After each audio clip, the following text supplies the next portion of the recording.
प्रभु यीशु मसीह के मधुर और मीठे नाम में आज दिनांक 25 मई दिन रविवार को आप सब श्रोताओं का हम स्वागत करते हैं। आज के दिन के लिए जो वचन लिया गया है नीति वचन के पुस्तक उसका 22 अध्याय 3 पद। चतुर मनुष्य विपत्ति को आते देखकर छिप जाता है, परंतु भोले लोग आगे बढ़कर दंड भोगते हैं। प्रियो, आज का शीर्षक है चतुर मनुष्य और विपत्ति। सुलेमान ने अपनी बुद्धि से भरी हुई बातों में बुद्धिमान और मूर्ख के बीच में स्पष्ट अंतर दर्शाया है। मूर्ख लोग खतरे में आंख मूंद कर चले जाते हैं और बिना जाने ही जाल में फंदों में उलझ जाते हैं, अज्ञानता में आगे बढ़ते हैं और सावधानी से चलने में विफल होते हैं।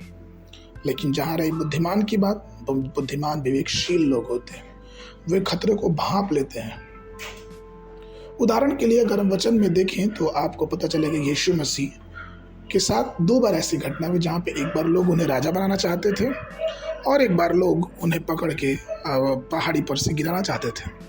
लेकिन इन दोनों वृत्तांतों में आप ये देखेंगे कि ये दोनों वृत्तांत में परमेश्वर की जो सेवा थी उसके लिए उलझन थी, उसके लिए बड़ी रुकावट थी। इसलिए वचन कहता है कि वो उनके बीच से निकल गया, क्योंकि उन्हें मालूम था कि ये खतरा पैदा करेगा।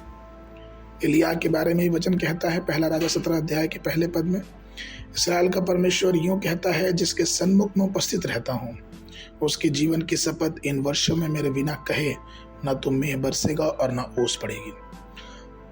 इतनी बड़ी घोषणा एलिया राजा आहाब के सन्मुख कर देता है, लेकिन उसके तुरंत बाद आप देखें किस प्रकार से वो करीत नाम नाले में जाके छिपता है, अर्थात वो छिपा रहता है और परमेश्वर कौवों के द्वारा उसको भोजन दिलाता है। अर्थात परमेश्वर को पता है कि कब मेरे लोगों को सामने लेके आना है।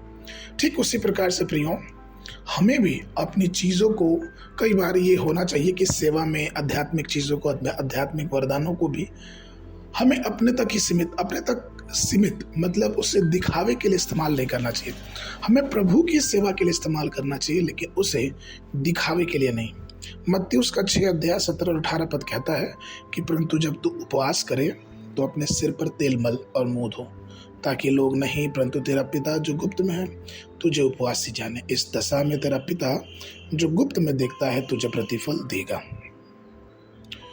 इसलिए प्रिय, हमें चाहिए कि हम परमेश्वर की भक्ति सच्चे हृदय से कहें, दिखावे के लिए ना करें, और उसके साथ साथ आध्यात्मिक जीवन में मजबूत बने, ना कि विपत्तियों को देख के उसके सामने चले जाएं। क्योंकि हमारा परमेश्वर हमें बचाता है, लेकिन हमें भी बुद्धि दिया है, आत्मा का वरदान दिया, और हमें चाहिए कि हम उस आत्मा के वरदानों में मजबूत और आगे बढ़ते जाएं, जिससे प्रभु की महिमा हमारे जीवनों से और भी होती रहे। आगे मनन के लिए नीति वचन की पुस्तक उसका 14 अध्याय 15 पद।